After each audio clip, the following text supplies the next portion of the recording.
सभी को राधे कृष्ण। मैं सुमन राय उपस्थित हूँ आप लोगों के बीच एक नई वीडियो को लेकर के। आज का टॉपिक है कि शादी के बाद बेटी पराई क्यों हो जाती है। जिस घर आंगन में बेटी खेलती है, जिस माँ बाप की गोद में वो पलती बढ़ती है, जिन भाई बहनों के साथ वो कभी प्यार करती है तो कभी वो लड़ाई करती है, शादी के बाद लड़की को मायका पराया से क्यों लगता है। क्या ससुराल को ही उसने अपना घर मान लिया है, या मायके वाले ने ही उसे महसूस करवा दिया, उसे एहसास करवा दिया है कि अब ये घर तुम्हारा नहीं है, अब वही घर तुम्हारा है। तो लड़की शादी से पहले अपने माता पिता से, अपने भाई बहनों से कुछ भी मांगने में शर्माती नहीं थी। वो कुछ भी घर में बने वो सबसे पहले निकाल के खा लेती थी। अपने सारे सामान को वो बिखेर के कहीं भी छोड़ देती थी, कहीं भी रख देती थी।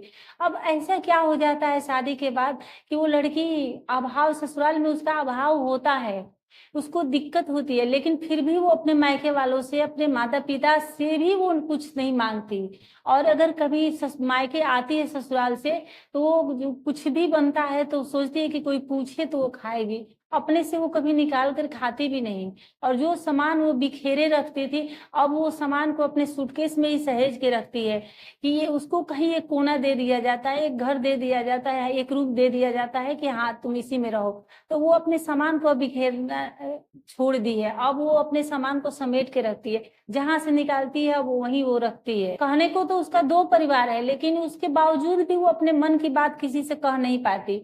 और जब बर्दाश्त से बाहर हो जाता है, जब वो किसी से नहीं कह पाती तो अंदर ही अंदर घुट करके दम तोड़ देती है। तब उसके मायके वाले पीछे से आते हैं और कहते हैं हमें बताया होता, अगर हमें बताई होती तो हम कुछ सोचते ना उसके बारे में, बेटी तुमने क्यों नहीं बताया हमें। तो आप अभी ये बात कह रहे हैं, अगर उसने बताया होता तो भी आप कुछ नहीं कहते, आप यही कहते अगर उसने बताया होता तो कि बेटी थोड़ा एडजस्ट कर लो, उसी घर में रहना है, थोड़ा एडजस्ट करना सीखो, तभी रिश्ते चलते हैं। और ये बात आप अभी नहीं कह रहे हैं, जब से बेटी ने होश संभाला तब से आपने कहना शुरू कर दिया कि तुम्हें तो दूसरे घर जाना है।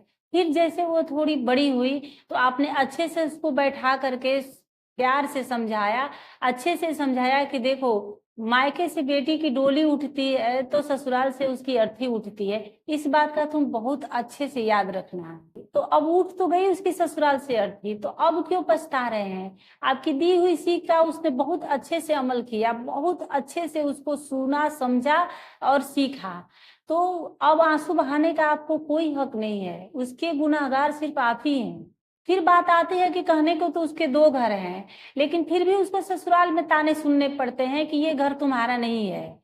और ये ताने उसको तब तक सुनने पड़ते हैं अपने परिवार वालों से जब तक कि वो खुद सास नहीं बन जाती है। और सास बनने तक अगर सही सलामत रही तो सास बनने तक उसने कितना बर्दाश्त किया है इसका तो किसी को अंदाजा भी नहीं लगा, कोई अंदाजा भी नहीं लगा सकता।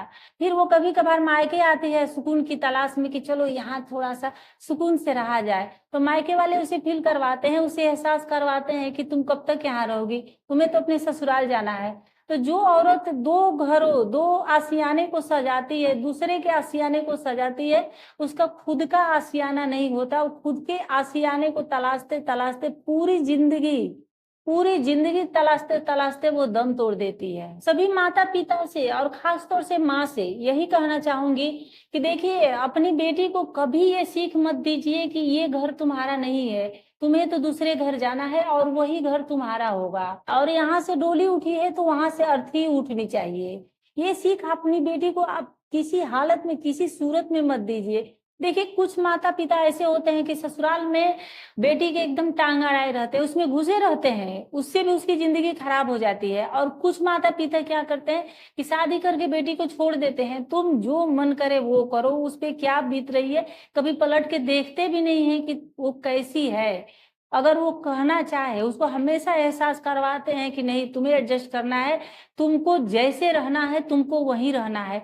आप अपनी बेटी को बल्कि ये सीख दीजिए कि बेटी तुम कभी भी किसी का न्याय मत सहना, जहां तुम सही होना वहां अपने लिए लड़ना। हाँ, थोड़ा एडजस्ट करना, लेकिन इतना एडजस्ट मत करना कि खुद को ही मिटा देना। अपने ससुराल में सबको इज्जत देना, सबको सम्मान देना, लेकिन खुद का भी अपमान मत सहना।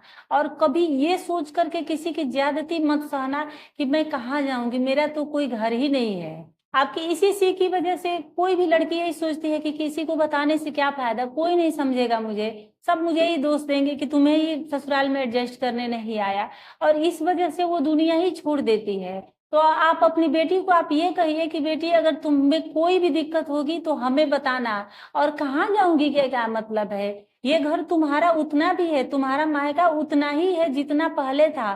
तुम हक से इस घर में आ सकती हो, कभी भी कोई दिक्कत हो तो इस घर के दरवाजे हमेशा तुम्हारे लिए खुले हैं। तुम हक से आके यहाँ जितने दिन मन करे रहना, जैसे मन वैसे रहना, ये तुम्हारा अपना है। तो यकीन मानिए अगर कोई माता पिता अपनी बेटी को इतना कह करके अगर विदा करेगा तो वो कभी दम नहीं तोड़ेगी, वो कभी दुनिया नहीं छोड़ेगी। जब भी उसको कोई दिक्कत होगी तो उसको लगेगा कि हाँ हमारे पीछे कोई है, हमारे माता पिता आज भी हमारे उतने हैं जितने पहले थे।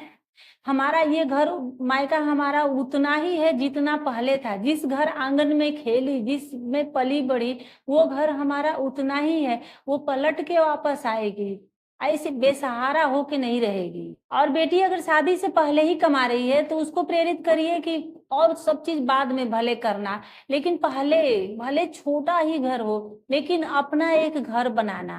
और अगर नहीं कमा रही है और अपनी बेटी को आप कुछ देना ही चाहते हैं तो अपने सामर्थ्य के अनुसार, आपकी जितनी सामर्थ्य है उसी अनुसार कम से कम एक घर नहीं तो एक छोटा सा प्लाट ही कुछ गज का दे दीजिए, ताकि किसी मोड़ पे अगर उससे कोई दिक्कत हो, वो बेसहारा फील करे, तो उस जगह पे अपना आशियाना बना के वो रह सके और शान से रह सके और शान से कह सके कि ये मेरा घर है, ये मेरे माता पिता का दिया हुआ घर, ये मेरा घर है। चाहे खुद बनाई रहेगी फिर तो उसको भी बोलेगी कि हाँ ये मेरा घर है। तो उम्मीद है मेरी वीडियो आप लोगों को थोड़ी सी भी अच्छी लगी होगी। अगर थोड़ी सी भी अच्छी लगी होगी तो लाइक शेयर कमेंट और सब्सक्राइब कर दीजिएगा। फिर मिलते हैं किसी नेक्स्ट वीडियो में किसी नेक्स्ट टॉपिक के साथ। तब तक के लिए धन्यवाद।